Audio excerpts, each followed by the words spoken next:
life of an 11-year-old girl who is mixed, and we get to see how she handles going back and forth between her mom and dad's house since they divorced. The life of an 11-year-old.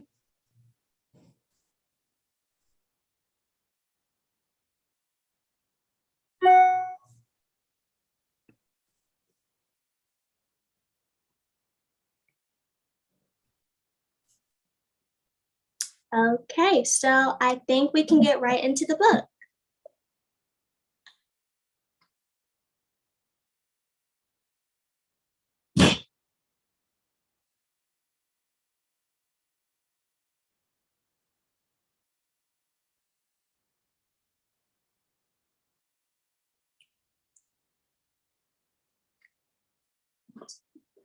This is blended by Sharon Draper.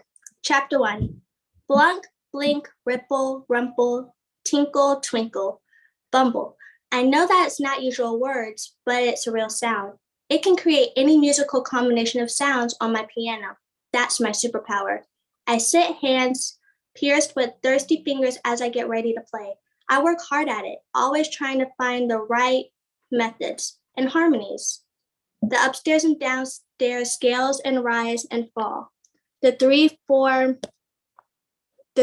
finger chords that stomp. The fingernail delicate tiptoeing up and down the keyboard, each touch a new sound. White keys, black keys. One at a time, chords all together. 2 keys make a different sound than 3 played together. 4 or 5 mashed at the same time is even better. I can do 9 keys.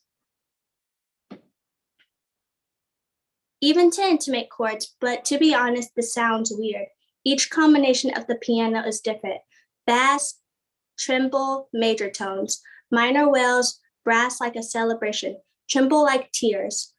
5, 4, 3, 2, 1. 1, 2, 3, 4, 5.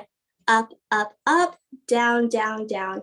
Harmony, melody, chords, scales. The black keys play sad sounds, like somebody crying. The white keys sometimes laugh. Using only my fingers, I can make the black and white keys dance together and do whatever I want. When I play the piano, I rock. It will be nice if the rest of my life came together like some kind of magical musical symphony. But nah, not usually. Does anyone have anything to ask from chapter 1?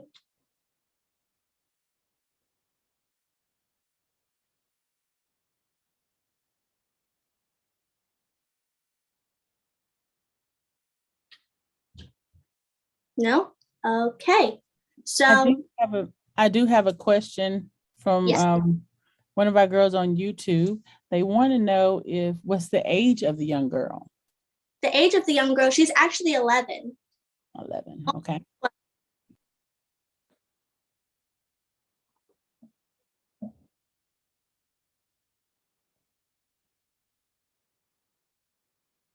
So yeah, from that chapter, even though it's a super short chapter, we learn that her musical talent is piano, and she likes the way she can work with the keys, make her own music, even if it's happy, sad. Like, we can compare the music she makes to our emotions that we can feel about ourselves or to anybody and everyone around us.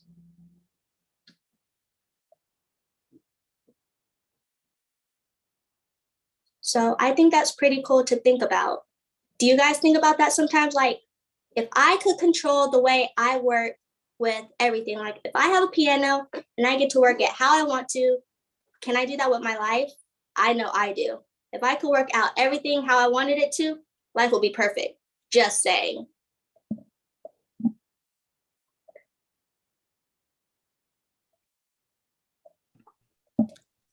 Would you like to read the other chapters? I think it's 64. Yes. Okay, hold on a second.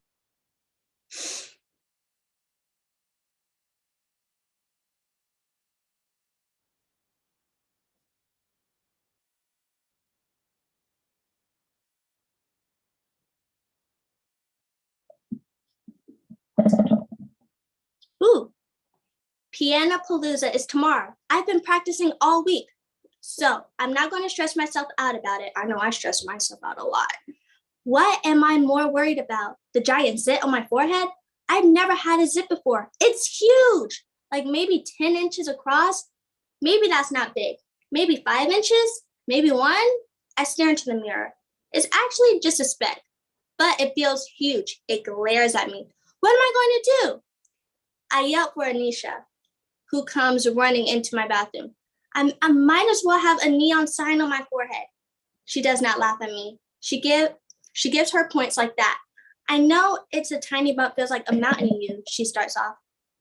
Just wait to the recital to be perfect, I interrupt. But now this, I start to pick at it. Don't mess with it, she warns. You don't want to invite its friends to show up? You mean there might be more coming? I think I might have something that can help, she hurries out while the thing continues to grow on my face. It'll be the size of Iowa in a minute. Iowa. Ohio in a minute. Maybe the whole continent by bedtime. Anastasia returns with a small brown bottle. Darren uses this, she explains. It's called Lucky Tiger. Sounds like what we need, a bit of luck and a dab of cream. Just put it a little bit on this. She lets me sniff it and she unscrews the cap. Nice, kinda citrus smelling. She put a tiny amount on my fingertip, then gently touches my face with it. It feels cool and slightly tingly. I turn back to the mirror. The red bump is covered with a small dab of white cream. Now this is the look. Not. You think this will work? I ask worriedly.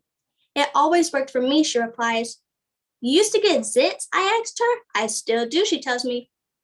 All faces get irritated from time to time. Well, that's a bummer. But you teenagers usually get more blemishes because your skin is changing, just like the rest of your body.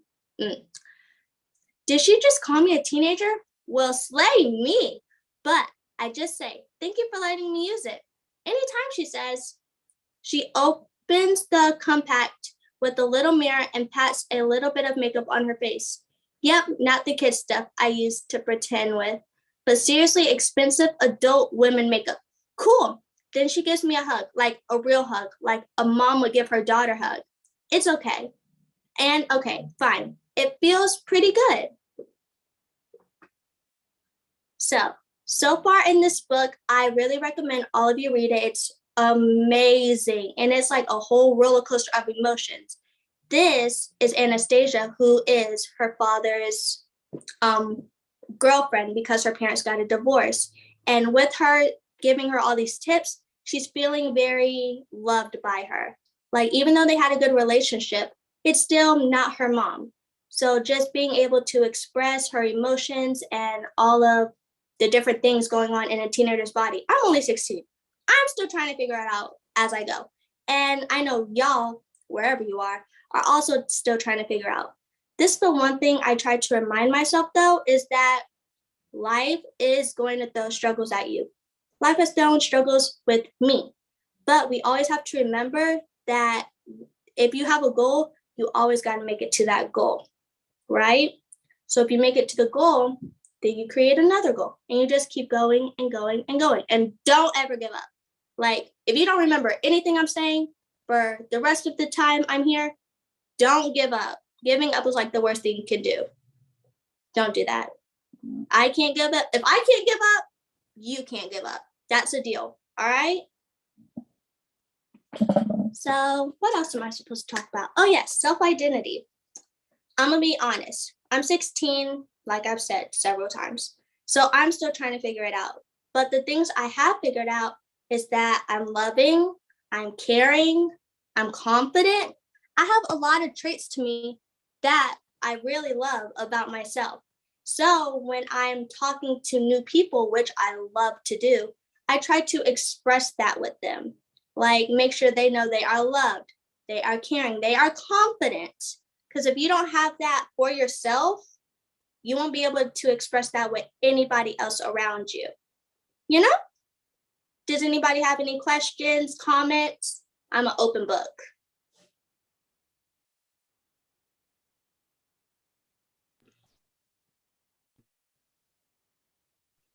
I do.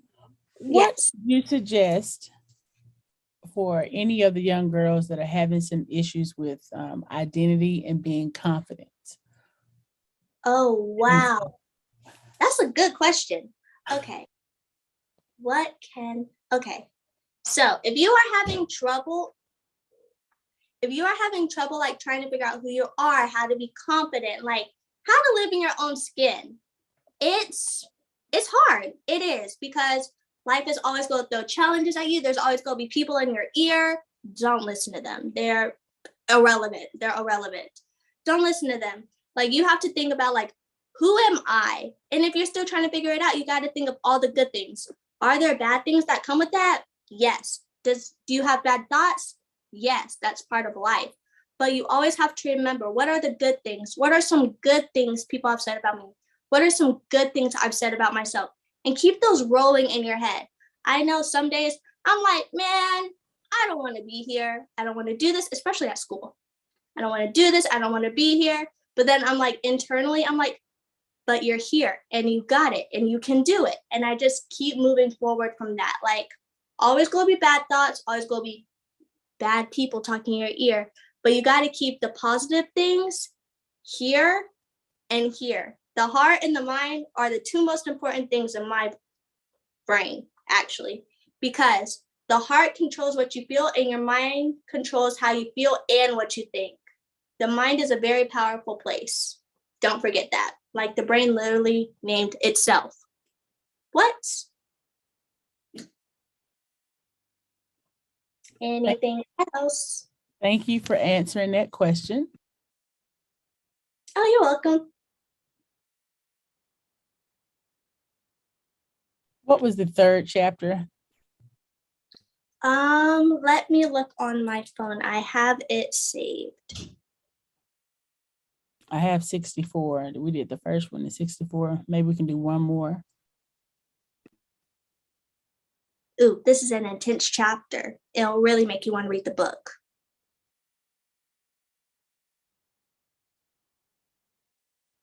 Chapter 68.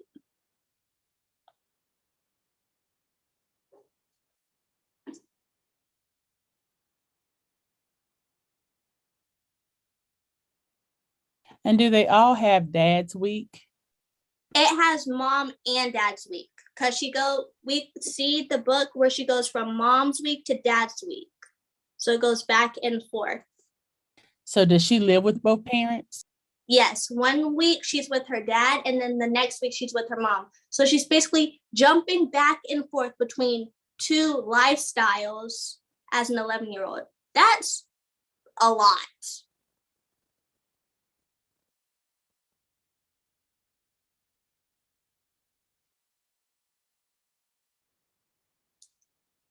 Chapter 68, Dad's Week. Now, I am being pushed towards the front of the car. Don't move. Don't breathe, I am told. Don't breathe? How do you not breathe? Would the police shoot me because I don't know how to stop breathing? I don't know why I'm thinking this, but then I'm thinking about Darren. Darren is her dad's girlfriend's son. He's great.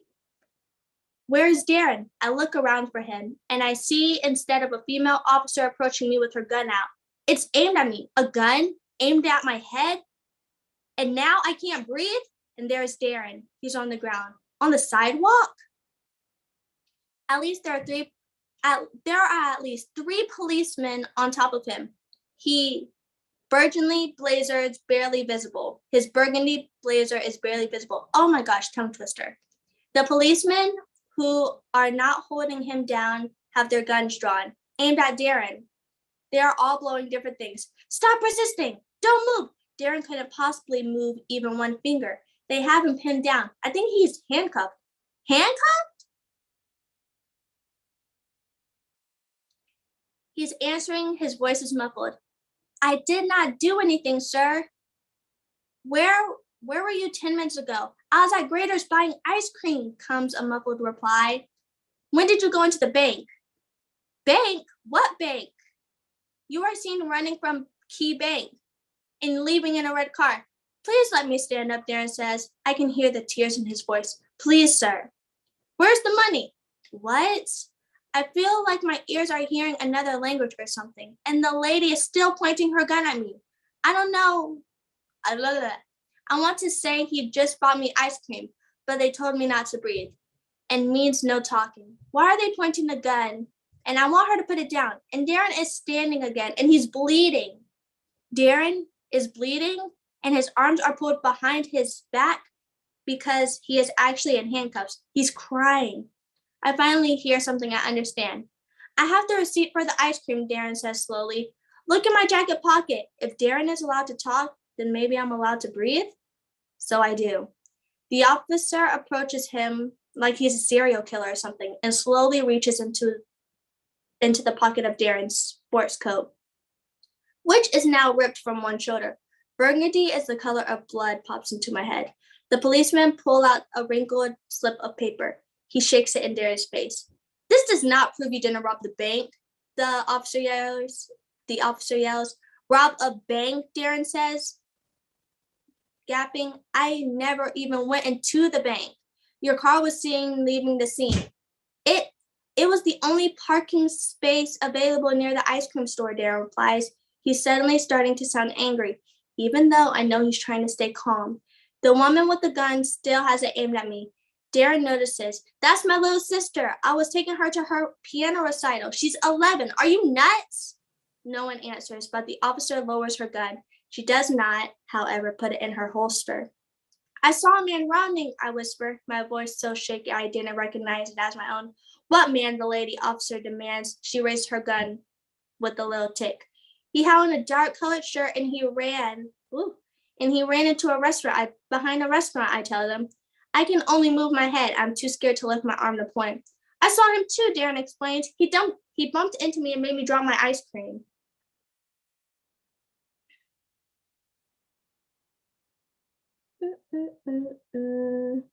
What did he look like? Another officer asked.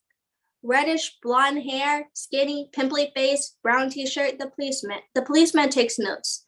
They talk to one another. They talk into their shoulders where their walkie-talkies are located. One of them jogs back to the bank. Time has stopped. I stand there, needing to scratch my nose. I'm afraid to move. The itch intensifies. They let us stand there, Darren surrounded by men in blue, who speak around him but not to him. No one says a word to me. We wait, and I wait. I want my mom. I want my dad.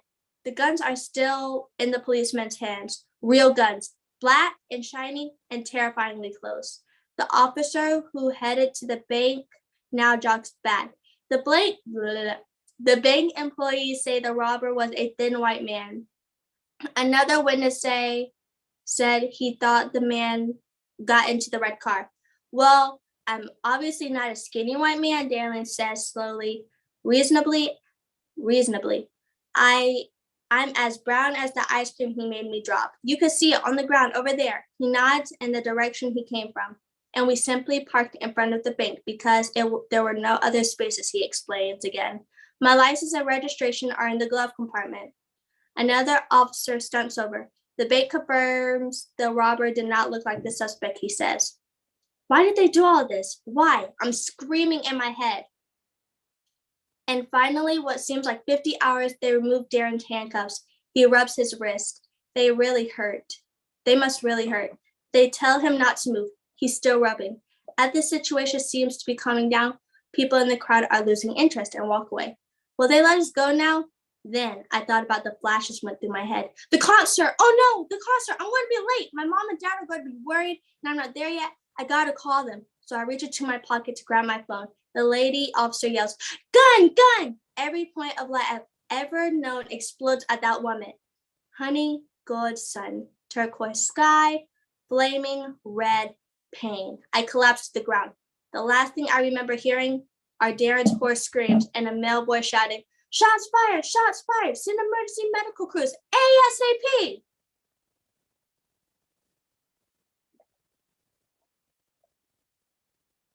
I got y'all's interest. I know it.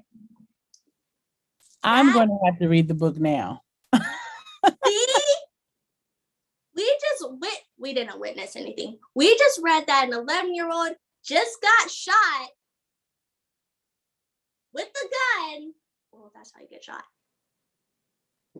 Just because she was about to pull out her phone to call her parents because she's scared. If I got pulled over, one, I'm gonna put my hands on the dashboard, but I'm gonna have my parents on speed dial because I'm obviously going to be freaking out. What? And how they take a description of a skinny white man and a tall, Darren is a 6'3" football player. They look similar to me, don't you think? They look very similar. They don't look similar at all. But no, here we are. Hey, I'm not gonna say any more about the book. I'm gonna let y'all read it. It's on y'all's hands now. You can find it in Barnes and Noble. That's where I got mine. Just saying. So from this chapter, I internally was like, wow, even though she's mixed, she still goes through struggles because she's still Black. So she's still being profiled as a person, an 11-year-old who has a gun. What 11-year-old do y'all know has a gun? My younger sister is almost 10. If she had a gun, I'd be concerned. But I don't know of an 11-year-old who just has a gun. Just on hand, just like randomly, ready to pull it out. I don't know an 11-year-old like that. But we see how they profiled her to a phone and a gun. It's sad to me because it's like a normal thing that we live in nowadays as a normal society. But we're not going to get into that. We are talking about self-identity. Do y'all have any questions?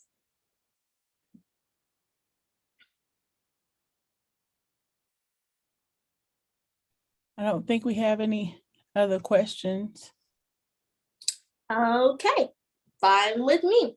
If y'all ever want to ask anything, let Miss Erica know and y'all can hit me up. I'm an open book. I can answer any of y'all's questions. If you don't feel comfortable like saying it out loud, I understand. I was in online school. I didn't want to speak. It's weird. This whole thing, it's weird. But we got to do what we got to do.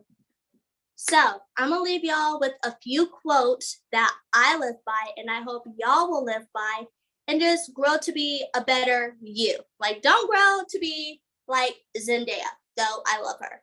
Don't grow to be Billie Eilish. Like, grow to be who you are meant to be. Not what your mom wants you to be, what your dad wants you to be, what your grandma wants you to be. Nobody. Grow for who you want to be. So these are some quotes. I got two. Love yourself and the rest will follow. Okay? Self-love. Everyone else can follow you. And two, don't change for anyone. Nobody. Not your boyfriend, nobody. Don't change for anybody. Just change to be a better you. Yeah. I have tried to change myself when I was younger and it didn't work out. That we don't talk about her. No. But the me now, I'm growing into the person I'm meant to be and I'm loving it. You see, I'm talking to here with y'all. That means I'm doing something right, apparently. So we have to just keep growing to be who we want to be, who we are meant to be, and not for everyone else around us. That's all.